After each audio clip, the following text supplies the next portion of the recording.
welcome. My name is Miles Pendleton. I serve as president for the Eugene-Springfield branch of the NAACP. I want to welcome you to our office space here locally in Eugene. It's the Historic Mims House. So essentially, the Mims House was the first black-owned home in Eugene and Springfield. Interestingly enough, too, we got a lot of history in this small part of land, but the front home over here, which is still residential, our office is maintained in the back office, this blue Gothic style house. This is the oldest home in Eugene, still standing on its original foundation, built in 1870, and then this home was built in 1868-ish, around there. And funny enough, Eugene Skinner's wife, actually Mary, when he passed away, she actually resided in this home for a little bit as well. And so this is kind of where we call home. It gets its name, the Mims House, from the family that did break the color barrier and integrated the housing market here in Eugene and Springfield, the Mims family.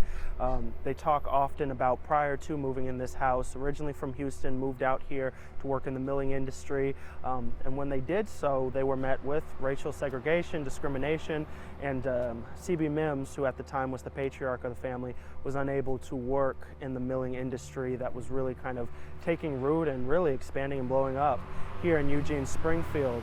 So instead, he had to work at the local Osborne Hotel, and in doing so, he made and forged a really strong relationship with his supervisor, who was a white individual, and that relationship then really created the foundation and really created the avenue through which the Mims House were able to purchase the home from that individual and circumvent those racist kind of racial discrimination, discriminatory ordinances, I should say. So that's sort of how the Mims House came to be in the position of the Mims family. And then really one of the most beautiful aspects of this home and this home's history is that following the Mims purchase, this then became a lodging home. So the Mims occupied the front greenhouse, that's where the family stayed, and then this back house became sort of that residential area where folks who were traveling throughout Eugene, specifically black folk who weren't able to stay at the hotels, weren't able to stay in dorms, weren't able to stay really anywhere else, they were able to stay here and find a purpose and place. And so when you hear the names Ella Fitzgerald, Louis Armstrong, countless other figures who had passed through and performed here,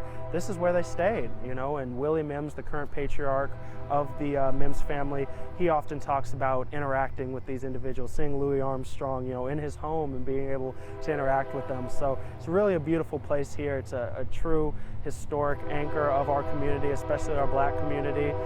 So yeah, we're really excited to have you all here. And so this is the front of the home. This is the entrance to our office way. As you can see, it's this blue house with a Gothic facade. And so we're here Monday through Friday, 10 to 2. You know, always welcome to stop by. As we kind of carry forward over here, there's a little bit of a courtyard that was created. This right here was actually built by C.B. Mims, Willie Mims' father. I believe, as the story goes, Annie Mims, who is Willie Mims' mother, she loved fish. She loved goldfish, koi fish, all that sort of stuff. And so this was a way to kind of bring that water there, have some fish here, be present, so on and so forth. You'll also see right here is an old millstone.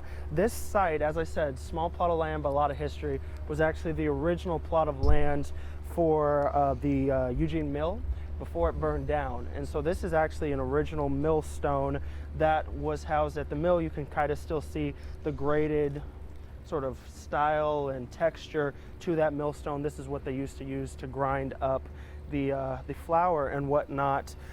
This also is a little historic marker that talks a bit about that history, a bit about the original Eugene mill that eventually moved forward a little bit down towards that way, nothing but a couple miles away from where we're at now.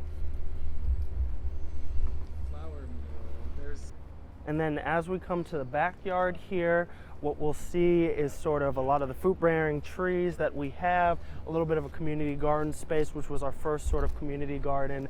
There's these grapevines that were here, actually. In fact, when the Mims family first moved in, they lay claim that they're the oldest grapevines that we have here in Eugene, Springfield. So they're here, still growing. Every summer they fruit bear and they make some great juice, and so we always kind of enjoy picking those with the family and kind of reaping the rewards in that regard. And then certainly back here we have the solar panels that have just been installed over the course of this week and are continuing to be finalized over the next couple weeks and into next week as well.